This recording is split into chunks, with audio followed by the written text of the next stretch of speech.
Friends, అందరికీ నమస్కారం. నేను మీ చందుని. మీరు చూస్తున్నారు చందు ఎడ్యుకేషనల్ తెలుగు యూట్యూబ్ ఛానల్కి స్వాగతం. ఈ వీడియోని స్కిప్ చేయకుండా లాస్ట్ వరకు చూడండి.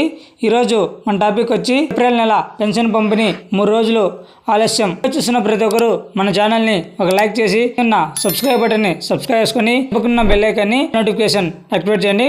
మనం పెట్టే ప్రతి ఒక్క వీడియో కూడా మీకు నోటిఫికేషన్ రూపంలో మెసేజ్ రూపంలో వస్తుంది. చేయకుండా టాపిక్లోకి వెళ్ళిపోదాం.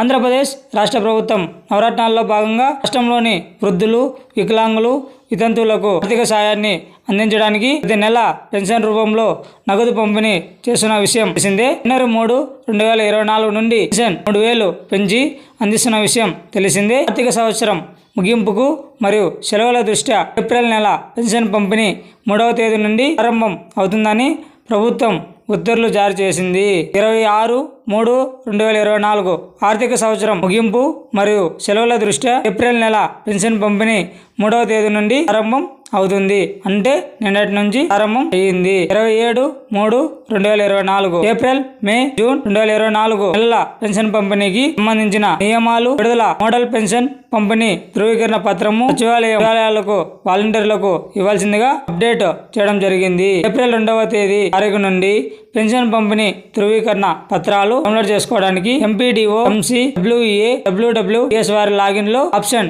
ఇవ్వడం జరిగింది. ఏప్రిల్ నెల పెన్షన్ పంపిణీ నియమాలు తర్వాత పెన్షన్ కనుక సంబంధించి మనకి ఈ ఒక అప్డేట్ అనేది రావడం జరిగింది. ఏప్రిల్ నెల పెన్షన్ కంపెనీకి సంబంధించిన సమాచారం. మతం, పార్టీకి సంక్షేమ పథకాలను వర్తింపజేస్తూ రాష్ట్రంలోని వృద్ధులు, దివ్యాంగులు మరియు వితంతులకు ఆర్థిక సాయాన్ని అందించడమే ప్రధాన లక్ష్యంగా పెన్షన్ పంపిణీ చేస్తున్నారు. ఏప్రిల్ నెల 3 నుండి 8వ తారీఖు వరకు పెన్షన్ పంపిణీ జరుగుతుంది. పెన్షన్ పంపిణీ సమయంలో ఉపయోగపడే అప్లికేషన్ లింక్స్ మీకు ఏమన్నా కావాలంటే కామెంట్ చేయండి. లింక్స్ అనేది సెండ్ చేయడం జరుగుతుంది.